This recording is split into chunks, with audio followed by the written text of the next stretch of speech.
All right, these are formulas that are not on the reference sheet that you do have to know how to do. First one I'll go over is a squared plus b squared equals c squared.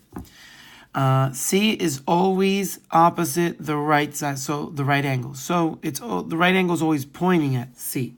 A and B are interchangeable. You put the numbers in the formula, you should be able to solve it. So you can always use the Pythagorean theorem to figure out the third side of a right triangle. You can also use it to find the distance between two dots that are diagonal. If dots are on top of each other, you simply count. But when they're diagonal, it becomes much more difficult because you can't count diagonally full entire squares. So what you're supposed to do is find the length from here to here. Find the length from here to here. And then you make this length C, and you solve a squared plus b squared equals c squared, and there you go. The other formulas you do have to know are the area formulas. Base times height is a rectangle or a square.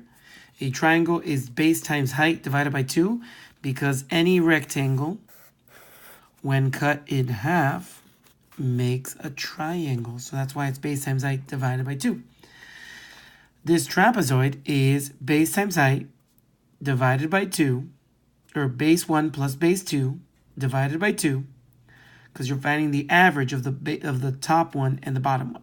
So you add the top and the bottom and then divide by 2. Then you multiply that by the height and you're done. Circumference is pi times diameter. Diameter is the full length of the circle from one end to the other, crossing through the center. Area is pi r squared. That's just from the center to the wall. So it's always half of the diameter.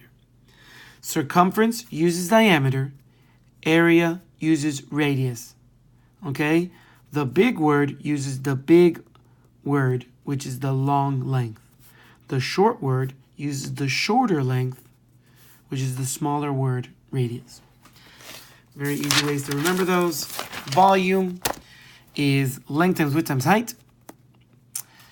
Pyramid is also length times width times height, but then when you're done, you divide it by 3. A cone is pi r squared, which is the area of the circle, area of the bottom, times the height, and then divide by 3. So it's very similar to this. Then a sphere is 4 over 3 times pi times r times r times r. So what you do is find the radius, multiply the radius times itself, then times itself again, and then you'll have what goes there. This is obviously 3.14. Now a lot of you are like, but look, but there's a fraction there. Don't worry. You just multiply by 4 and then divide by 3. And then that's it. So how would you solve this? Let's say the radius is 2, right? It would be 4 over 3 pi 2 cubed. 2 times 2 times 2, you know, is 8. So it's 4 over 3 pi times 8. 8 times 4 is 32. 32 divided by 3 is 10.6 repeated forever, and that's 10.6 pi. 10.6 times pi will give you another complete answer, but I'm just leaving it in terms of pi for right now. And that's it.